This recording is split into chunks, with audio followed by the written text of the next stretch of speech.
जवाद साहब, ये जो एक पॉइंट है कि जी पाकिस्तान अपना केस फैक्टफ के सामने या दुनिया के सामने सही तरह प्रेजेंट नहीं कर सक रहा। अभी डिस्इंफो लैब की बात हुई है, ये चीज़ें बिल्कुल पॉपअप होती हैं, फॉर द टाइम बिंग आई, उसको हमने लेकर गए, लेकिन पाकिस्तान प्लीड नहीं करता प्रॉपरली। इसको कैसे देखा जाए, इसको कैसे एड्रेस किया जाए? इसके लिए मेरे एक ही वर्ड है मेरे पास कि we are an ad hoc approach हर चीज में है हमारी। यहाँ पे भी एडहॉक बेसिस पे हम चल रहे हैं। जब वो चीज आएगी तो उसको हम एकदम पैनिक करेंगे या ओवर रिएक्ट करेंगे, एकदम इंटरनेशनली भागना शुरू कर देंगे या कहेंगे कि अगले 3 से 6 महीने में हम ये सारा कुछ कर लेंगे। ऐसे नहीं होता। देखें, अगेन इंटायरिटी में अगर देखें तो मैं हसन की बात से भी एग्री करता हूँ कि ये हमें एक लॉन्ग टर्म सस्टेनेबल एक अप्रोच एज अ कंट्री बनानी पड़ेगी। और अब वक्त ऐसा आ गया है कि हमारे पास टाइम उतना नहीं रहा, हमारे पास वो लग्जरी ऑफ टाइम अब नहीं है। सबसे बड़ी इस वक्त जो आपकी, ठीक है, militarily we have done well, but we are in shackles as far as the economy is concerned. That's the biggest debacle that we have today. It is either we are a fiscally failed state or we are very close to a fiscal failure. आपका आज देखें, आपको FATF से दबाया जाएगा, आपको IMF के programme से दबाया जाएगा, आपको वर्ल्ड बैंक दबाएगा, आपको US सैंक्शंस दबाएंगी। वो नहीं होगा तो UN का अंदर कोई ना कोई चक्कर बन जाएगा। वजह यह है कि आपकी इनके ऊपर इतनी ज्यादा डिपेंडेंस है। जिस दिन ये हुकूमत आई थी आपका डेट टू GDP 71% था, आज 88% पे चला गया।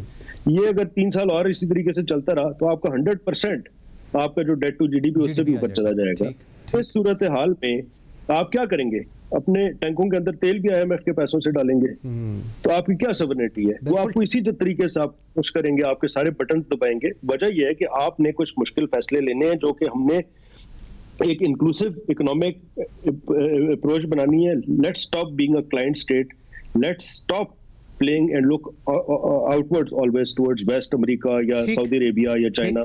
बेकारी अप्रोच से निकल के हमें कुछ सख्त फैसले वो लेने हैं। मैं कंक्लूड करता हूँ इसको, जो कि मैं हर दफा आपसे बात करता हूँ, डिफरेंट फोरम्स पे भी करता हूँ। हम जब तक अपने फंडामेंटल्स ठीक नहीं करेंगे, हमने अपना टैक्स ठीक करना है, हमने अपना FBR ठीक करना है, हमने अपने ये जो सिक यूनिट्स हैं इनको ठीक करना है, हमने अपने एग्रीकल्चर इंडस्ट्रियल रिफॉर्म्स लाने हैं, हमने ये सारी चीजें, और साथ साथ हमारे पास जब तक सेहत के लिए, तालीम के लिए, रफाए अमा के लिए बजट नहीं होगा, और वो कब होगा? ठीक हो गया कि ये जो लोग पावर सेक्टर में बैठे हैं इनको अब सैक्रिफाइस करना पड़ेगा। ये अवाम और टैक्स ना दे सकती है, ना इसमें हिम्मत है। इनको अपने शेयर में से कुछ ना कुछ कंट्रीब्यूट करना पड़ेगा। Until unless we address our fundamentals, we will keep on doing what we are doing. ठीक है सरदार फहीम, मुझे क्लोजिंग कमेंट की तरफ दीजिएगा।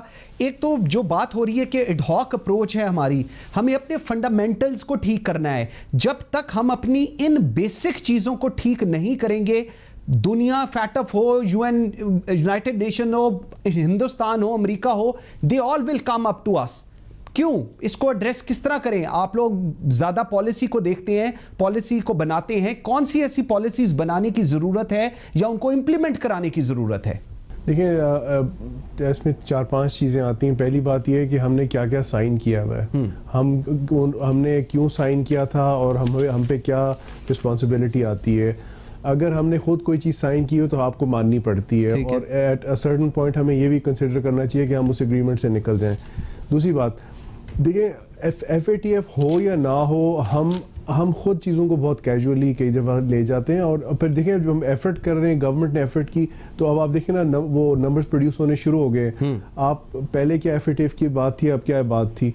एफर्ट की गई है और रिजल्ट्स प्रोड्यूस हुए हैं। ठीक है, nothing will ever be perfect, सीधी सी बात है। जब आपका अपना हाउस इन ऑर्डर होता है, देखें, या तो पॉलिसीज़ को थोड़ा सा रिव्यू करना होता है, आपने ऑपरेशनली अपने आप को देखना होता है, लेकिन जो मेरी नज़र में सबसे इंपॉर्टेंट चीज़ है वो है कि आपको थोड़ा सा लॉन्ग टर्म प्लानिंग करनी पड़ती है। और 2-4 कीप इट सिंपल, 2-4 आपको एक अपनी एक्शन पॉइंट्स बनाने होते हैं कि कॉन्स्टेंट आउटरीच हो, सारा वक्त वोट्स इकट्ठे करते रहें, सारा वक्त जो है आप अपने आप को क्रिटिसाइज करते रहें, कि उससे आपका सिस्टम साफ होता चला जाता है। ठीक है जी। मैं आखिरी बात ये कहूँगा कि UN सिक्योरिटी काउंसिल के 5 परमानेंट मेंबर्स हैं, वो बात वोट पर ही आती है। ठीक ठीक है जी, और हमें इस चीज़ को बहुत जल्दी पिक कर लेना चाहिए। हमने इन द पास्ट, क्योंकि हमारे एक दो सुपर पावर्स के साथ ज़रा ज़्यादा चंद प्रोजेक्ट्स पे बड़ी करीब थे, तो हमने अपने आप को थोड़ा रिलैक्स रखा है। बिल्कुल ठीक। ये मैं कहता हूँ ये हमारे लिए ब्लेसिंग इन डिस्गाइज है, FATF और ये कोरोना वगैरह सारी चीज़ें, क्योंकि आपके अपने सिस्टम्स इंप्रूव हो रहे हैं। बिल्कुल ठीक है। Sardar Faheem, thank you very much. Jawad Majid Sahab, thank you very much. Hasan Aslam Shad, thank you very much ji for your time. दो तीन चीज़, Pakistan is not a good seller, let's accept it, Pakistan has to work on it। दूसरी चीज़, Pakistan responsibility ले रहा है, लेकिन रिस्पॉन्सिबिलिटी के साथ साथ पाकिस्तान को ऐसे काम करना है, दुनिया को कन्विंस करना है what Pakistan is doing. Fundamentals हमारे ठीक होने की ज़रूरत है, हमारी लॉ मेकिंग को ठीक होने की ज़रूरत है। हमारे इदारों ने, हमारी CTDs ने अक्रॉस पाकिस्तान बहुत काम किया फैटफ को लेकर, लेकिन जो व्यू पॉइंट वेस्ट का है वो हमारा नहीं है।